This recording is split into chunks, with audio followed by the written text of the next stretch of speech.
But sometimes we lose media, lost media. Then we all go search for media. Lost media, it's not found, it's lost. Lost media. Sometimes it's well known, we all know that it's media. Lost media.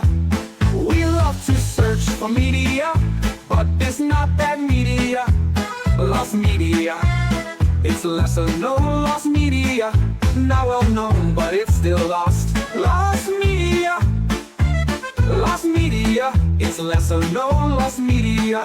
Here with Mr. Shaw.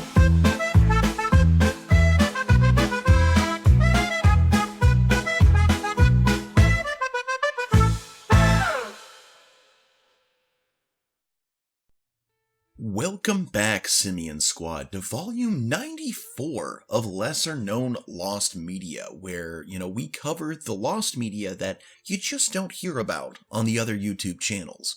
I'm your host, Mr. Sean, and if you're new to the channel, well, lucky you, you have 93 other episodes that you can watch on the newly formed playlist. I had a Lost Media playlist, but now I have a playlist that's just this series, and you have 93 episodes you can watch after this one. If you are here for the first time, how this works is we start with 4 family-friendly, safe-for-work pieces of Lost Media, take a brief break where we go over some of our goals for the channel, and then we have a spicy piece, which is just a little bit spicier than the stuff we had in the rest of the episode. So with all that being said, let's begin. Up first we have Nanalon, partially lost Canadian children's TV series 2005 to the late 2000s. Now, you probably know this one based on this little clip and audio off of YouTube or TikTok. Who's that wonderful girl? Could she be any cuter? You may not, however, have known where it came from, or that it's part of the Lost Media universe. Nanalon is a 1999 to 2004 Canadian preschool TV series created by Jamie Shannon and Jason Hopley of The Grogs, a Canadian puppetry troupe. The show ran originally as 72 3-minute interstitial shorts produced for Treehouse TV in Canada and Nick Jr. in the US, and later 43 half-hour episodes for CBC, the Canadian Broadcasting Corporation, and PBS Kids. The series features a unique mix of practical puppetry and cutouts on sticks, and stars an endlessly curious and imaginative 3-year-old toddler named Mona, who is babysat each day by her adoring grandmother, Nana B. With the help of Nana's terrier, Russell, the human puppets were heavily stylized towards the humorously grotesque in the distinctive Grog style, with Mona's features consisting entirely of black button eyes, a wide mouth, often wide open, and 2 tiny pigtails on either side of her round head. The shorts focus almost entirely on Mona's point of view as she explores her Nana's backyard, with only occasional cameos from Nana herself. Thus the dialogue consists largely of a little girl's baby talk. Simple phrases repeated several times and usually mispronounced. The series titles itself as a Mona-esque contraction of Nanaland. Plots centered around Mona and her faithful but mischievous canine sidekick, whom she calls Russer, having small adventures and making big discoveries about the natural world around them. Despite some older viewers finding the show's surreal appearance and dialogue unsettling, these mini-episodes proved so popular with their target audience that Nanaland was developed into a half-an-hour series, debuting on CBC in September of 2003. This iteration not only featured more elaborate, conventionally attractive puppets and sets, but noticeably upgraded Mona's verbal skills. To assist with this, episode plots now included much more interaction with Nana B., who besides teaching the gentle life lessons of the day, could interpret and confirm what her tiny granddaughter, and of course Russer, were trying to say. The show also significantly expanded on Mona's world, including a first look inside Nana's house, appearances by Mona's mother, who was essentially a larger version of the Mona's puppet with more elaborate clothes and hair, and visits to Nana's next-door neighbor, Mr. Wooka, himself an amateur puppeteer who puts on an impromptu show in each episode. This series now also includes original songs and read-along segments intercut with the main plot lines. So, what is missing? Well, to be fair, a lot of it is found. There is a lot of it currently available. While it was removed from CBC and PBS's official site and has not had an official release since, Nanoland does have an official YouTube channel which has since uploaded nearly all content related to the series. The one missing piece, according to Jamie Shannon, is that they don't have access to the final short of the series called Cow. All that currently exists of it is a behind-the-scenes pictures of the cow costume. This one is interesting to me because this is a well-known piece outside of the Lost Media world, but what a lot of people don't realize is there is one tiny piece of this show that is not available to anyone, and that is kind of the bread and butter of the Lost Media world. It's not that we need to, uncover necessarily, it's not the big finds are always great where you discover a series that was thought to be completely lost, but sometimes just finding that one missing piece, and then having the full picture really it's those little victories that make Lost Media hunting so great. At number 2, we have Anthony Ant, a partially lost HBO YTV animated series based on the books from 1999. Anthony Ant is an American-Canadian-British animated series based on a book of the same name that was created by Graham and Laura Philpott. The series aired on both HBO Family in the United States and YTV in Canada on February 1st to April 11th of 1999. The show took place in Antville, an underground metropolis populated with thousands of ants. Anthony and his friends would occasionally go up to the surface where they have to survive and escape from Big Feet, aka humans, who live on the very surface. This series is not known to have gotten reruns after HBO Family and YTV stopped airing the series. Hit Entertainment hasn't announced any sort of plans on putting this on DVD, nor any streaming service, and only 2 VHS tapes of the series were ever released. Currently, while 25 of the 26 episodes are available online, only 4 of them are in English, with the remaining 20 being dubbed in Russian and 1 in Greek.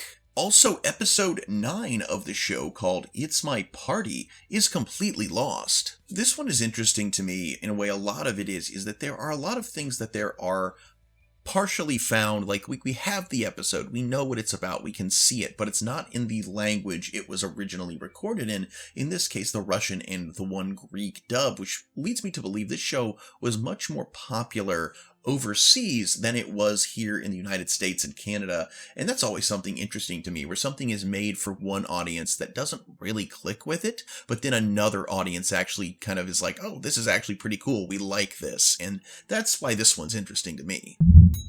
At number 3, are you ready for some football? Cause we have 3D Football, lost build of a cancelled 3DO Atari Jaguar football game from the mid-1990s. 3D Football was a game that had been in development for the ill-fated Atari Jaguar and Panasonic 3DO consoles sometime in the mid-1990s by companies Park Place Productions and Sports Forum, and was to be published by Acclaim.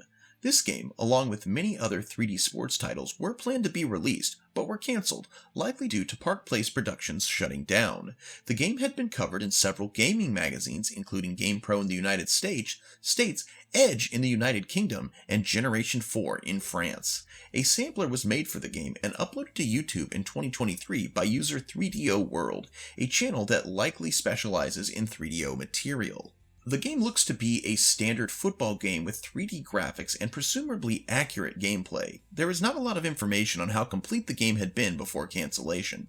This game, along with other 3D sports titles that were planned, have not surfaced online for either of the systems it had been planned for. Now, I've only played one football video game in my entire life, and that was College Football Championship 2 for the Sega Genesis, which was gifted to me. I don't know why anyone in their right mind thought I would want a football video game. But I mean, it was pretty fun, so I mean, I can't fault them. It did turn out to be a game I played quite a bit, even though I really don't care about football. But, there is a lot of fandom out there for football games, and especially in the earlier days of 3D graphics, a quote-unquote 3D football game would have been a really big deal, so I'm sure if it had come out, people would have enjoyed it. Alright guys, moving into number 4, we have Las Tortugas Ninja. Partially found Mexican Teenage Mutant Ninja Turtles comics circa 1990 to 1993. Mexican publisher Division was given the rights to publish the Archie Teenage Mutant Ninja Turtles Adventures comics alongside fresh material, much like how Fleetway in the UK was given such rights. Whereas Fleetway produced gag strips more in line with the TV series than the progressively darker main comic storyline, Division went in a different direction and started their own new plots with recurring new characters created by Mexican artists. Even the reprinted stories were often redrawn. The series lasted 56 issues, plus 6 trade collections of stories. Manuel Conde wrote most of the new story content. He and Iris Noguera traveled up to the US to meet with Mirage Studios and start work on the new comic, starting with re-illustrated Archie storylines. There were also several new characters: Tiburon, Ichi, La Cosquila, Moicat, and Thermi. Now, this is a bit of an interesting situation because I get a lot of my information on this series off of the Lost Media Wiki, and while they do have an issue list, they do not specifically state in this article which issues are lost, only that some of them are not currently available. This article was one that states it needs work because it does not have, direct information on what is and isn't available, but apparently some of this is lost. And as a huge Teenage Mutant Ninja Turtle fan, I do hope that whatever is lost of this series is one day found, as I love Teenage Mutant Ninja Turtles. I grew up with the cartoon, and I just, as a fan of anything, you want everything available to be available. Alright guys, and that brings us to our brief break before we get into that spicy piece. Now, I did mention that we were changing up the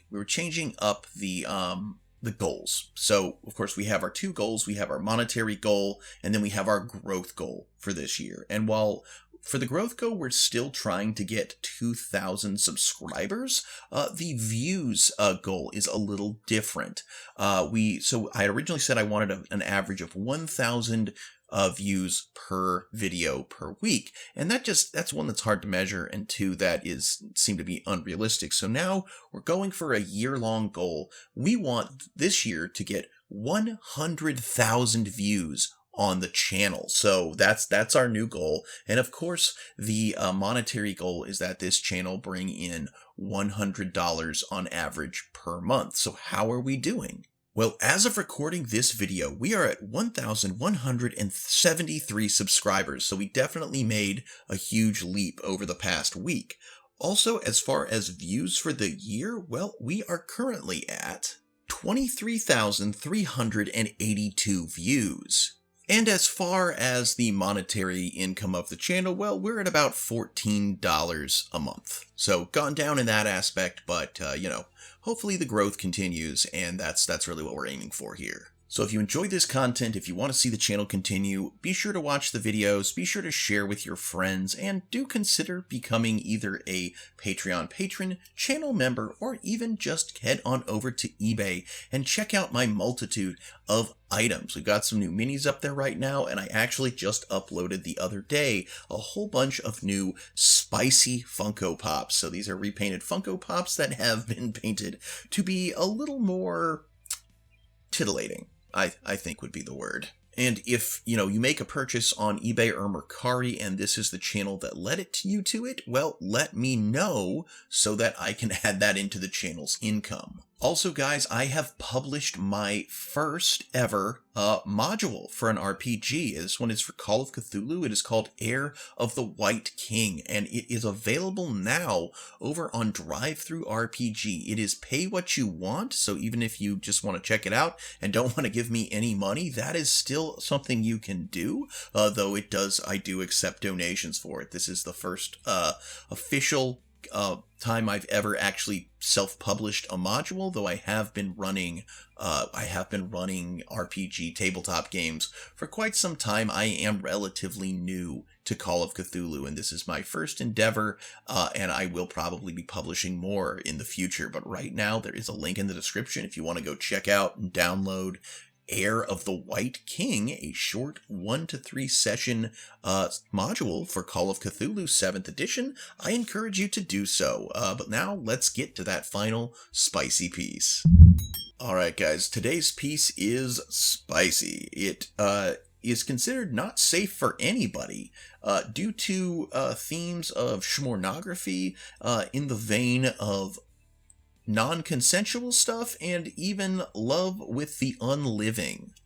Yeah, this one's a lot. It's called Girlfriend, a partially lost series of hentai browser games by a Japanese doujin club circa 1999 to 2005. Girlfriend was a Japanese hentai doujin club that was active between 1999 and 2005. They created simulation games for web browsers. The games were based on anime works, and the player would non-consensually love the female characters that appeared in these works. In addition, certain games had a love with the non-living function, and it seems that the works were also aimed at people with specific spicy preferences.